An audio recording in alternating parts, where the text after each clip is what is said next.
The world around us is very consistent. The way the sun sets and the way the sun rises happens pretty much the same way every day of the year. The inconsistencies in our life are gradual, they change over time. Other than natural disasters, not a lot in our environment changes drastically. But if you look around your room or wherever you're watching this video, look at the way light works. Listen to the sounds around you. Don't you realize that this is the way it always will be? Let me explain. If you were to go outside and stand in the sunlight and stick your hand out in front of your face and let the sun shine through your fingers, every day for 365 days, I guarantee you the way the light bends around your fingers will be the same no matter what. Unless, of course, a cloud passes in front of the sun. But clouds pass in front of the sun all the time. It's another one of those consistencies in our daily life. If you were to throw a rock into a pond and watch it ripple, that is going to happen every time you throw the rock into the pond. Now, the ripple will have subtle changes that you will probably not be able to tell unless you had a high-speed camera overhead and you were able to study them pixel by pixel. These consistencies don't immerse us in real life, they are real life. So, what is required for a video game if it wants to be immersive? Realism is not a factor. It can help in certain situations, but realism is not required for immersion. That's why the gameplay going on in the background has been Final Fantasy 15 and Overwatch. Two games that are very, very far away from reality. But we can be immersed in these games because of the aesthetic, the style, the sound, the lighting, the effects. They bring us in. That's what causes immersion.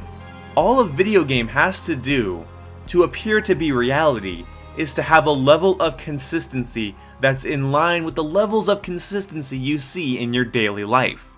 Lighting, sound, effects, a healthy amount of repetition, these are the things that make the player feel immersed. The world that they are seeing and interacting with does the same things every time. This is why you could get immersed in a game from the PS2 era like Kingdom Hearts 2. Or go back a little bit further to the first ever Legend of Zelda. This might seem simple to some of you, but I was kind of impressed when I thought about this a while back. Our life and the way we see it and interact with it is very consistent. Stubbing your toe hurts every time.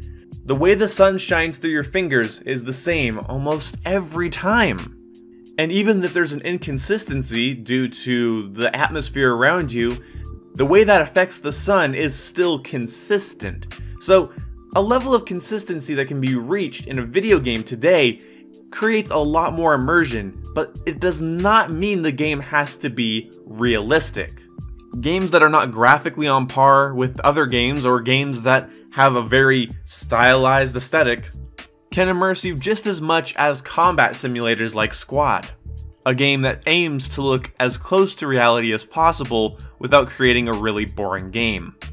As technology has improved, the immersion levels have gone up because now we can have a lot more things going on in a game, such as visuals and interactables.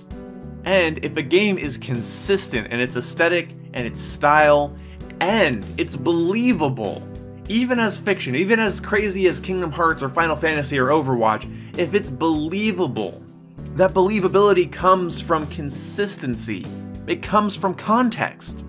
Now we can have games with 10 times as many visual effects as we could several years ago. The way explosions light up the environment, the way particle effects interact with the world around you, and how responsive the controls are. That's also a really big part of immersion. When you hit buttons on your controller, keyboard, or mouse, whatever, something needs to happen consistently so that your brain equates your action with the reaction on the video game.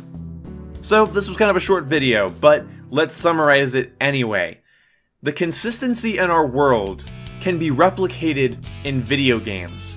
From the responsiveness of controls and the consistency in the aesthetic of the game and the effects within it, allows our brains, our minds, to accept those video games that we're playing as their own reality, because it lines up with what we know is reality, which is, at its core, a lot of consistencies and even when our lives are inconsistent, they're still consistent. So this video definitely has the word consistent in it way too many times, but I hope you guys enjoyed this anyway. If you want to let me know something that I forgot, if you want to give me your 2 cents, if I'm completely wrong, let me know. What do you think? Leave it down in the comment section below. I really do like hearing from you guys. I like to kind of, verse myself in the common consensuses of the gaming community, and I feel like I have a pretty diverse fan base. So please let me know what you think down in the comment section below, and I will see you when I see ya. Goodbye!